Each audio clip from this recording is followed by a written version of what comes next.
সম্মানিত দর্শক এবং শ্রোতাবৃন্দ, আমি যশোরী আপনাদের সকলকে জানাই সালামুন আলাইকুম। আপনারা যারা হাদিস মানেন, সিয়াই সিত্তা কিংবা কুতুবে আরবা, আর মনে করেন এগুলি সবই মুহাম্মাদুর রাসূলুল্লাহর মুখের বাণী, তাহলে আপনারা সবাই কোরআনের 69 নম্বর সূরা আল হাক্কা এর 40 নম্বর আয়াতের শত্রু। কেননা সেখানে আল্লাহ বলছেন, ইন্নাহু লাকাউলু রাসূলিন কারীম, নিশ্চয় এই কোরআন একজন সম্মানিত বার্তাবাহক রাসূলের মুখের বাণী। আমরা সবাই জানি হাদিস এর বাংলা অর্থ হলো কথা। কাজী নজরুলের যত কথা রয়েছে সেগুলি হচ্ছে নজরুলের হাদিস। মাইকেল মধুসূদন দত্তের যত কথা রয়েছে সেগুলি হলো মহাকবি মাইকেল মধুসূদন দত্তের হাদিস। ইমাম বুখারী সাহেবের যত কথা রয়েছে সেগুলি হলো সব ইমাম বুখারী সাহেবের হাদিস। তাই আমরা যেমন কাজী নজরুল ইসলামের হাদিসকে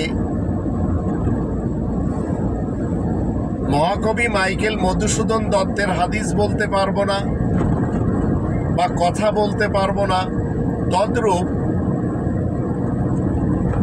ইমাম বুখারী সাহেবের হাদিসকে মুহাম্মাদুর রাসূলুল্লাহর মুখের বাণী বলতে পারবো না।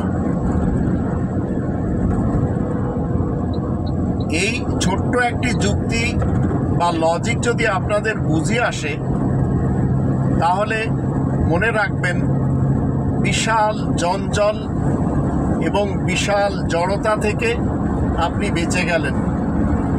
কারণ ইতিহাসের মুহাম্মদ নামক কোনো ব্যক্তির হাদিস বা কথা সেটি কোরআনের মুহাম্মাদুর রাসূলুল্লাহর মুখের বাণী হতে পারে না। কোরআনের মুহাম্মাদুর রাসূলুল্লাহ এটি চলমান উপাধি, এটি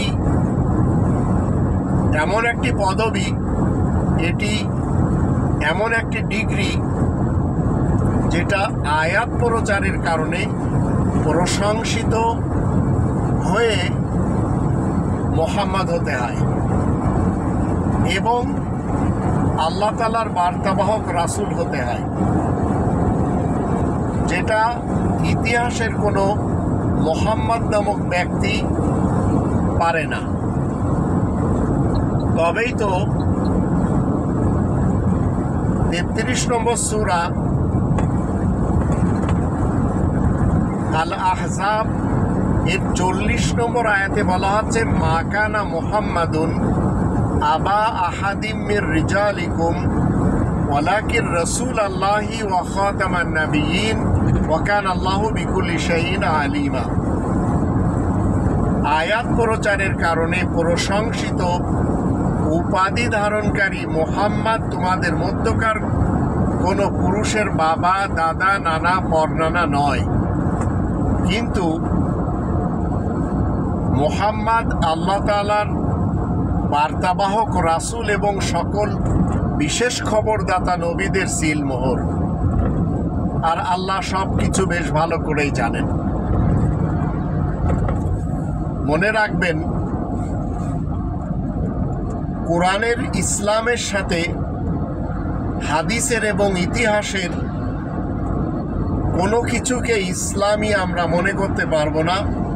কোরআনের মুহাম্মাদুর রাসূলুল্লাহর বিপরীত হাদিসের এবং ইতিহাসের